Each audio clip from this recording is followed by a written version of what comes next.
the EpicVerse Podcast.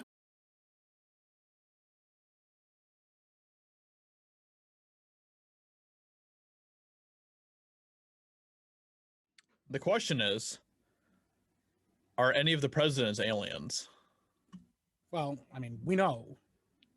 I don't know if actually. Let me see. You know, alien presidents. I didn't look this up. I have all these tabs up. I was like, he's gonna.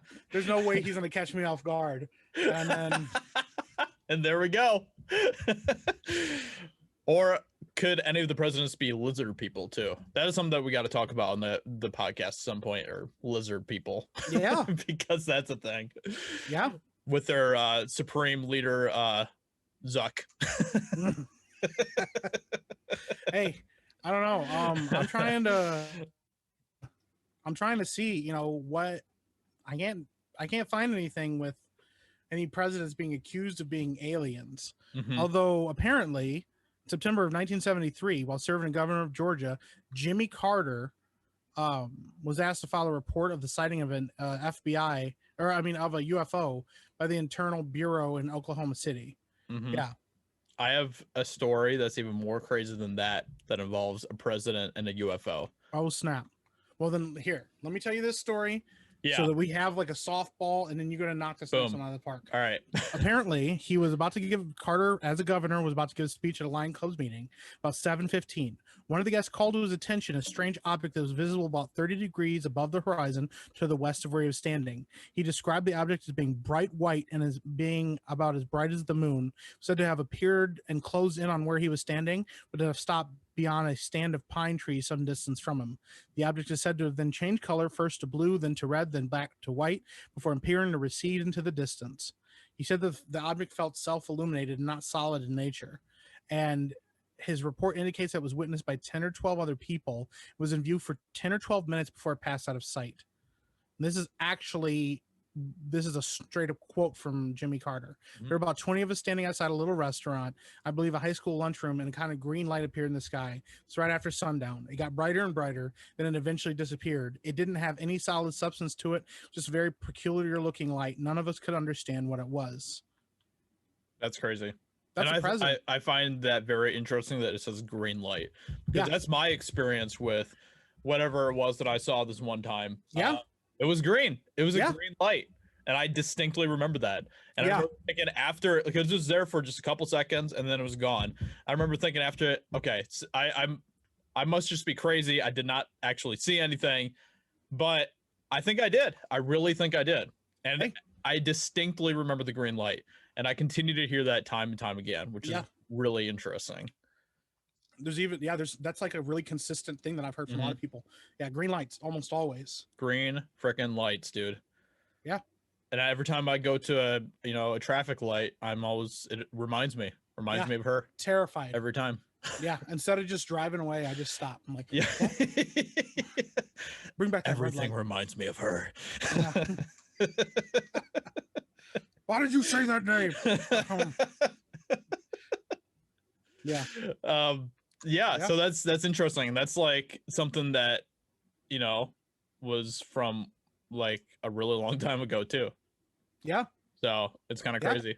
And it's like official records and stuff and quotes and everything. But I have something that's even more crazy that we're going to get to in just a little bit here. Okay. This is actually like insane. When I read this, I was like, what? I'm ready, dude. My body is ready for this. Here we go. About a president. Can you guess which president? Hold on to your butts. This could be involved with. Let's see how far back you're thinking here. I'm gonna go. I mean, it could be farther back than what I'm thinking. Mm-hmm. My first thought, just boom, just top of my head, probably Richard Nixon. But because you said it like you said it, I'm gonna go way back. Yeah. I'm gonna say that some aliens tried to kidnap Taft, but he was too fat and they couldn't get him in the spaceship. That's what I'm guessing happened.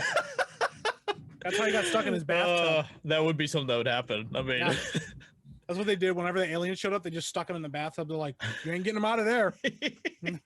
Took a whole lot of people to get him out of there. They're like, "Bro, we can't do this. We just can't do this." They're like, "Dude, we tried taking one of those guys and got stuck in his bathtub." That's why they left us alone for so long, is because the first guy they tried to kidnap was Taft, and it didn't work at all. Like, bro, these humans are heavy as crap. We can't do this, man. Sorry. We can't. They're freaking heavy, man. All right, well, what if I told you that this president is even older than Taft? What if I told you that this president was good old TJ? What? Thomas Jefferson. What? I actually did not know this. I know it probably looks like I know this, but I did not know this. Yeah. Thomas frickin' Jefferson has a UFO claim.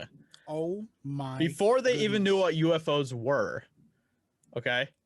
So enlighten me. My body is moist for this news. Okay, so Thomas Jefferson was in Baton Rouge at one point. Okay. And this is something that he said. Jefferson at the time was the vice president of the United States when he saw this. And of course, throughout his life, Thomas Jefferson collected nearly as many titles as his pen pal, King George. Okay, so it kind of goes into a little bit of his background stuff. But then we get to his actual quote here, where he says, a phenomenon was seen to pass Baton Rouge on the night of the 5th of April, 1800, of which the following is the best description I have been able to obtain. It was first seen in this is coming from William Dunbar, who was writing for Thomas Jefferson. Gotcha. So he said, it was first seen in the Southwest and moved so rapidly, passing over the heads of the spectators, as to disappear in the Northeast in about a quarter of a minute. It appeared to be the size of a large house, 70 or 80 feet long, and of a form nearly resembling figure 5 plate 4, whatever that is. I don't know what that is, but a plate of some kind. I don't know.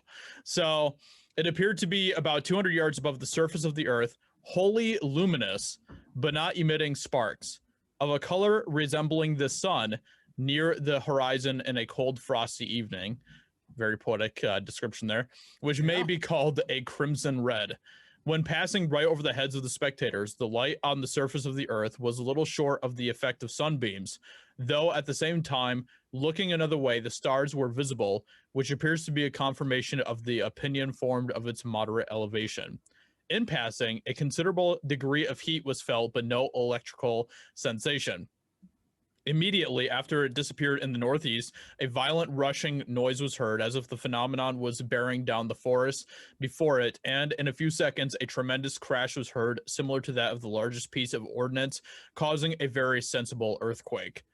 I have been informed that search has been made in the place where the burning body fell, and that a considerable portion of the surface of the earth was found broken up, and every vegetable body burned or greatly scorched.